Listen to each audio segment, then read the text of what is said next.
Lalo pag napapagod, wala kang masabihan.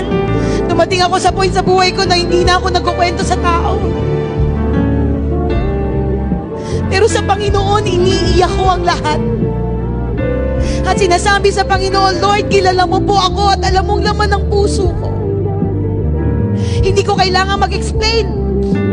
Kasi alam ko ikaw mag-explain para sa side ko. You know me more than they know me.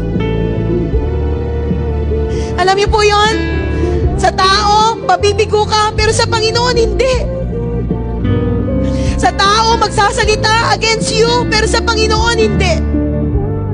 Pero alam niyo po, isa lang ang masarap, pag iniyak mo na sa Panginoon, alam mo, meron ng solusyon yung problema mo.